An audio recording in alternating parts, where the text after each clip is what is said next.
देखिए, body pain और joint pain की समस्याएं बढ़ी हैं। सर्वे हुए हैं, उसमें कैल्शियम की डिफिशियंसी पाई गई है, विटामिन डी की डिफिशियंसी पाई गई है। पेट के अंदर टीबी की गिल्टियां भी होती है, मेजेंट्रिक लिम्फ नोड कहते हैं, तो उस कारण से भी पेट में तेज दर्द होता है। अपने मन से बाजार से लेकर के दवाइयों का सेवन नहीं करना चाहिए। पहला कि मच्छर न काटे और बाहर की गंदगी जिसमें मक्खियां बैठ रही हैं उस तरह का भोजन न करें। नमस्कार, आप देख रहे हैं बिहार वन न्यूज़। मैं हूं आपके साथ पूजा शर्मा। इस वक्त हमारे साथ मौजूद है डॉक्टर दिवाकर तेजस्वी, जो कि फिजिशियन है। उनसे आज हम आम समस्याओं के बारे में जानेंगे। बुखार हो गया, सर्दी हो गया, ये सब चीज़ के बारे में जानेंगे। सर, अभी देखा जाता है कि फीवर जो है इस मौसम में बहुत ज़्यादा होता है, और जो गाँव के लोग होते हैं उनको अगर फीवर होता है तो बहुत लोग फीवर से डेथ भी होती है फीवर की वजह से। तो कुछ घरेलू उपाय बताइए जो उससे प्रिकॉशन ले सके वो। देखिए, अभी के मौसम में जो फीवर आ रही है उसमें बहुत मुख्यतः डेंगू का फीवर, मलेरिया का फीवर, फाइलेरिया का फीवर, उसके साथ साथ कुछ इक्के दुक्के कोविड के फीवर, इन सब चीज़ों के कारण से फीवर ज़्यादा देखा जा रहा है आज के मौसम में।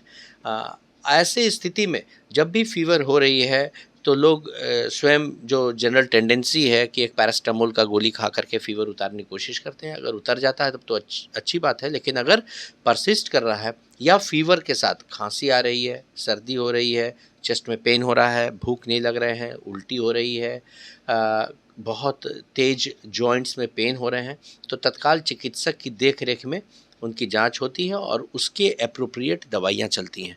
बहुत सारी दवाइयाँ बहुत सारे फ़ीवर में कॉन्ट्राइंडिकेटेड होती हैं, कि मतलब कि वो दवाइयाँ नहीं लेनी चाहिए। जैसे यदि फ़ीवर है और डेंगू का फ़ीवर है और उसमें एस्पिरिन, डिस्पिरिन टाइप की दवाइयाँ या कोई कॉम्बीफ्लैम या कोई ऐसा जो गैस्ट्रिक इरिटेशन करता है, तो वो बहुत घातक भी हो सकता है। तो ऐसे में स्वयं अपने मन से बाज़ार से लेकर के दवाइयों का सेवन नहीं करना चाहिए।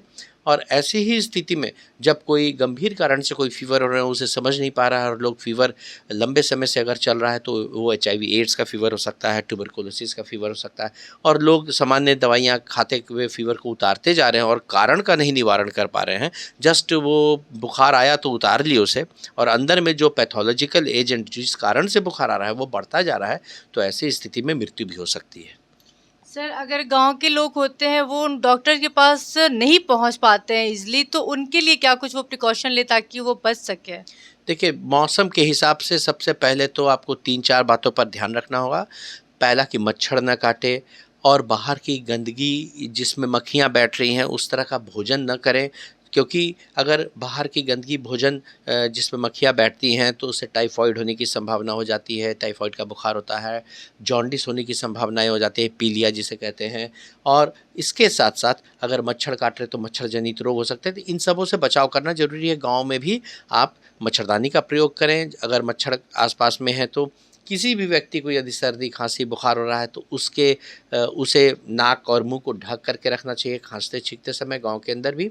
और गाँव के पास जितने भी सब सेंटर हैं या अतिरिक्त प्राथमिक स्वास्थ्य केंद्र है, यदि आपको फ़ीवर लंबे समय से चल रहा है या आपको कमज़ोरी बढ़ती जा रही है तो तुरंत जाकर के चिकित्सा सलाह अपने निकटतम स्वास्थ्य केंद्र पर जाकर के ले लेना चाहिए। सर, पेट में अगर दर्द होता है तो उसके लिए क्या कुछ करना चाहिए? देखिए, पेट के दर्द के बहुत सारे कारण हैं। जो सामान्य कारण हमारे परिवेश में है वो है गैस्ट्राइटिस, एसिडिटी का दर्द। बहुत सारी महिलाएं गाँव में बहुत देर के बाद दोपहर में 1 बजे 12 बजे सब काम धाम खत्म करके खाना खाती हैं। वैसी स्थिति में एसिडिटी और गैस्ट्रिक का समस्या उनको बहुत बढ़ जाती है, उस कारण से पेट में तेज़ दर्द होता है। किसी किसी को पेट के अंदर जो तेज़ दर्द होने का कारण है उसमें पित्त के थैली में पत्थर होना या किडनी में पथरी होना। वो जब घसकता है, इधर उधर मूव करता है तो बहुत तेज़ दर्द होता है, छटपटी दर्द होती है। तो वैसी स्थिति में उसकी जांच होती है, अल्ट्रासाउंड होता है, पता लगाया जाता है कि कहाँ का पत्थर है या फिर कोई इन्फेक्शन है कि नहीं। पेट के अंदर टीबी की गिल्टियाँ भी होती हैं, मेजेंट्रिक लिम्फ नोड कहते हैं, तो उस कारण से भी पेट में तेज़ दर्द होता है या हल्का दर्द भी हो सकता है, हल्का फीवरिश हो सकता है। तो उन कारण का पता लगा करके उसकी एप्रोप्रिएट ट्रीटमेंट होती है। सब दर्द की एक दवाई नहीं होती है। अगर वो पत्थर का दर्द है तो उसके लिए अलग तरह की दवाइयाँ और अलग ऑपरेशन होता है। यदि वो मेसेंट्रिक लिम्फ नोड टीबी का गिल्टी का दर्द है तो अलग तरह की दवाइयाँ चलती हैं। और यदि वो एसिडिटी का दर्द है, गैस्ट्राइटिस का दर्द है, जो खान पान की के गैप होने से लंबे समय तक खाना नहीं खा रहे हैं, खाली पेट रह रहे हैं, उस कारण से हो रहा है, तो उसकी अलग तरह की एंटी एसिड दवाइयाँ चलती हैं, तो उससे दर्द ठीक हो जाता है। सर, क्या ओवर स्वेटिंग चिंताजनक विषय है? अगर ओवर स्वेटिंग किसी को होता है फेस पे कुछ काम करते वक्त, थोड़ा सा कुछ किया नहीं कि ओवर स्वेटिंग होना।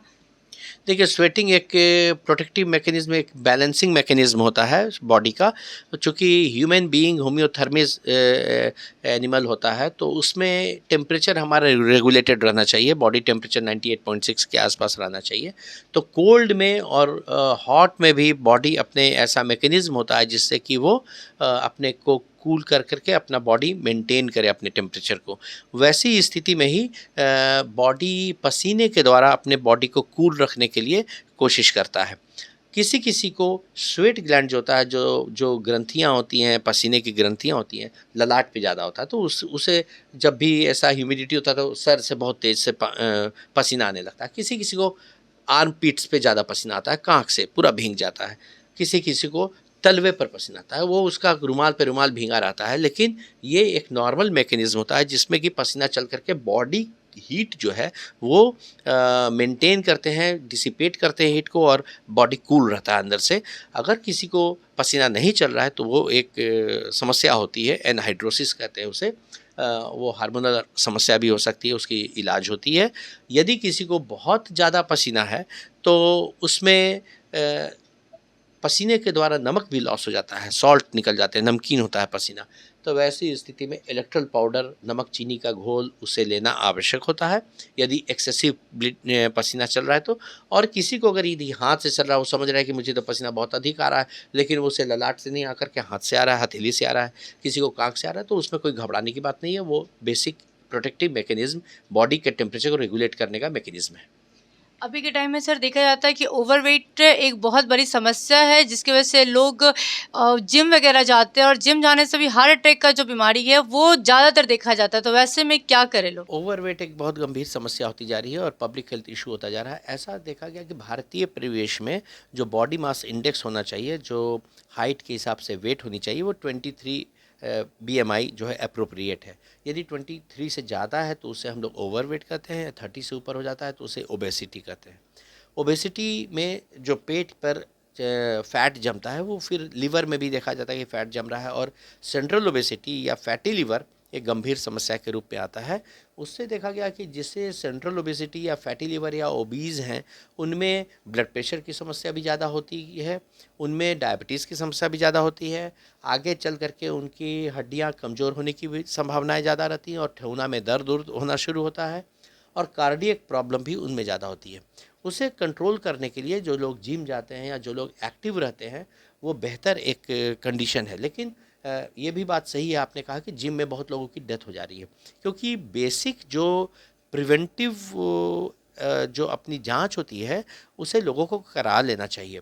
जैसे किसी का यदि परिवार में कार्डियक इश्यूज़ हैं, किसी को मायोकार्डियल इन्फार्क्शन या हार्ट अटैक की केसेस हुए हैं किसी के परिवार में, पिताजी को, माँ को, भाई को, बहन को, तो वो लोग बहुत ज़्यादा प्रोन होते हैं कि कार्डियक इश्यूज़ हो जाए। और यदि किसी का मान लीजिए कोरोनरी आर्टरी, जो हार्ट की ब्लड सप्लाई करने वाली आर्टरियाँ होती हैं, धमनियाँ होती हैं, उसमें पार्शियल ब्लॉकेज है और वो मोटा भी है, और वो सोच रहा है कि मैं तो एक्सरसाइज करके ठीक हो लूँ। तो जब एक्सरसाइज करने जाता है तो उसके हार्ट की ब्लड सप्लाई, उसकी डिमांड बहुत बढ़ जाती है, और कभी कभी वो कोप अप नहीं कर पाता उतना फास्ट रेट को, और इसलिए इधर आए दिनों में कभी कभी जिम में देखी जाती है कि उसमें सडन डेथ भी हुई है। तो जो लोग भी ओवरवेट हैं, ओबीज़ हैं, चलने में हफनी होती है, कोई तकलीफ़ होती है, और चाहते हैं कि हम एक्सरसाइज कर करके अपना वेट घटाएं या कुछ करें, जिम करें, तो वो पहले अपने चिकित्सीय देखरेख में सलाह ले ले ज़रूर कि कोलेस्ट्रॉल की क्या स्थिति है, हार्ट के वेसल्स की क्या स्थिति है, और तब विग्रस एक्सरसाइज पर उतरे। अपने मन से ज़्यादा तेज एकाएक एक्सरसाइज न करना शुरू करें। बॉडी पेन की भी समस्या अभी ज़्यादा देखी जाती है, बच्चे हो या बूढ़े हो, हर किसी को बॉडी पेन होता है। तो ऐसा क्यों होता है? देखिए, बॉडी पेन और जॉइंट पेन की समस्याएं बढ़ी हैं।